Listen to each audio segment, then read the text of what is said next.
जिल्हा परिषदेच्या मुख्य कार्यकारी अधिकारी संचिता महापात्रा यांनी 29 कोटींचा मिनी मंत्रालय अर्थसंकल्प सादर केलाय, ज्यात शिक्षण, आरोग्य आणि महिला बाल कल्याण क्षेत्रासाठी अत्याधुनिक निधीची तरतूद करण्यात आली आहे।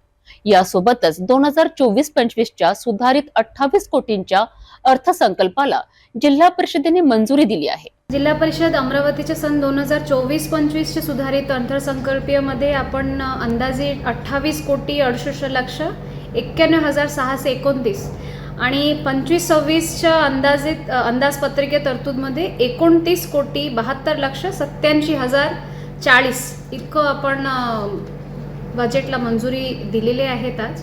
आणि ह्या बजेटमध्ये आपण 2-3 गोष्टीमध्ये वाढ केलेली आहे। स्पेसिफिकली आरोग्यमध्ये आपण 1 कोटीच्या वर जास्त ह्यामध्ये वाढ केलेली आहे। सिंचनमध्ये पण आपण जवळपास 1.5 कोटीच्या वाढ केलेली आहेत। नाविन्यपूर्ण योजनामध्ये स्पेसिफिकली सामान्य प्रशासन विभागामार्फत अर्न व्हॅल्यू लर्न या अनुषंगाने 15 संध्याकाळी त्यांच्या इग्नोच्या ओपन युनिव्हर्सिटीमध्ये कोर्स करणार आहेत आणि 3 वर्षानंतर त्यांना डिग्री पण भेटणार आहेत बॅचलर्सच्या।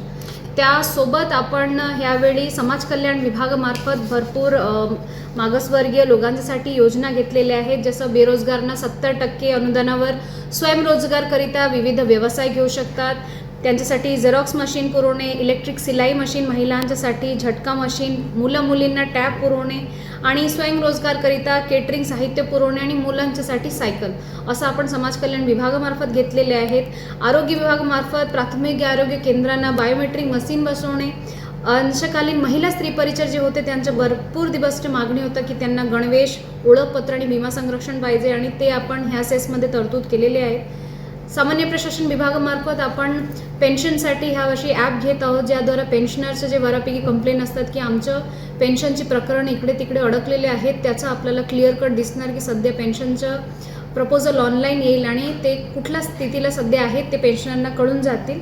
महिला बाल कल्याण विभागामार्फत ह्या वर्षी आपण ट्रेनिंगमध्ये खूप फोकस केलेले आहेत। स्पेसिफिकली किशोरी वयाचे मुली आहेत त्यांना जीवन कौशल्य प्रशिक्षण, लिंग समानता प्रशिक्षण, मुलींना कायदाविषयक प्रशिक्षण, योजनांची माहिती, मासिक पाळी व्यवस्थापन प्रशिक्षण आणि त्यांना संरक्षणचे प्रशिक्षण आपण ह्यावेळी सेस फंडातून आपण नियोजन केलेले आहे।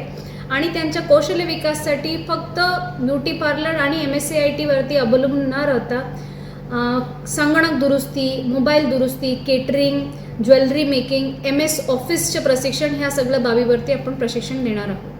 जिल्हा परिषदेत सादर झालेल्या या अर्थसंकल्पाने समाजातील प्रत्येक घटकांच्या विकासासाठी उपयुक्त असलेल्या योजनांची ओळख करून दिली आहे। मुलींच्या सुरक्षा आणि विद्यार्थ्यांच्या गुणवत्तापूर्ण शिक्षणाच्या क्षेत्रात संचिता महापात्रा यांनी दिलेल्या योगदानाची महत्त्वपूर्ण दृष्टी समोर आली आहे।